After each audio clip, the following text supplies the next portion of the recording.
Merci, Madame la Présidente.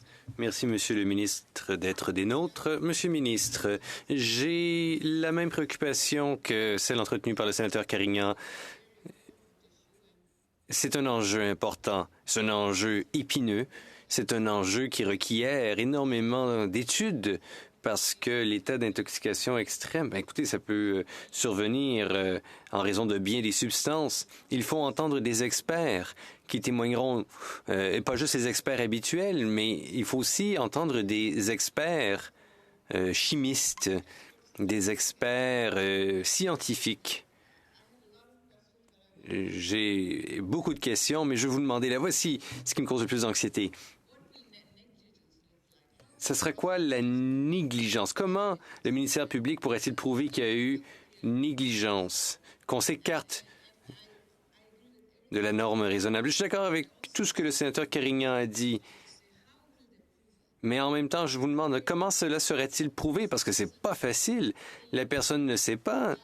Disons que vous avez mangé quelque chose que vous n'avez jamais mangé auparavant. Ensuite, vous buvez quelque chose et vous tombez dans un état d'intoxication extrême. Comment est-ce que c'est de la négligence, là, le cas échéant?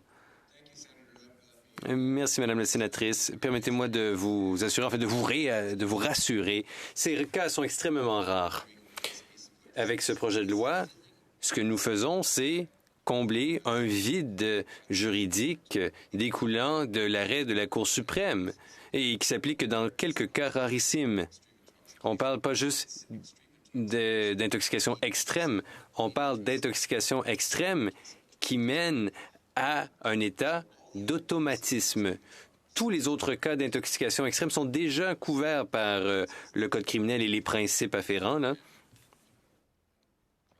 Ça ne change pas et le ministère public, les participants du système pénal, les juges, ça, connaissent bien ces normes. Alors là, on comble un petit vide juridique suivant les commentaires de la Cour suprême. En ce qui a trait à la négligence criminelle, c'est une norme bien connue. Quand on parle de négligence criminelle, c'est une norme qui est employée pour différentes infractions. Il y a la norme de la décision raisonnable. Hein? Qu'est-ce qu'une personne raisonnable aurait fait ou qu'est-ce qu'une personne raisonnable aurait dû faire? Ça, c'est une norme objective.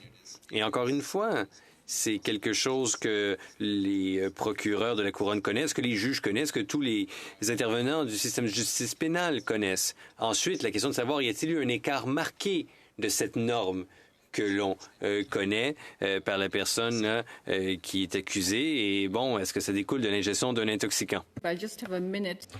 Excusez-moi, je ne veux pas être impolie, mais je n'ai qu'une minute. Donc, je tiens à dire que c'est là le défi pour moi, ce qu'une personne raisonnable ferait.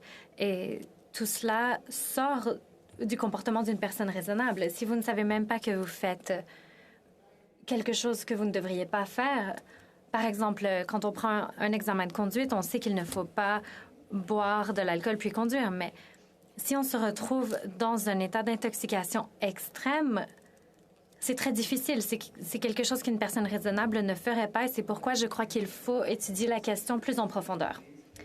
Eh bien, Madame la sénatrice, c'est en fait dans le geste de consommer l'intoxicant, en fait, qu'on applique la norme raisonnable.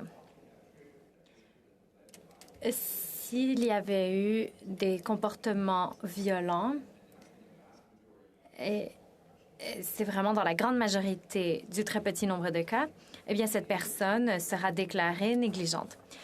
Si le tout était complètement innocent, il y a eu des exemples de ce genre de cas. Par exemple, on prend un médicament d'ordonnance et une réaction survient, réaction imprévisible.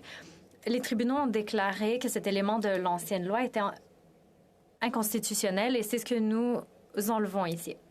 Monsieur le ministre, j'ai beaucoup de questions, mais je dois respecter le temps de parole de la sénatrice Miville-Deschênes.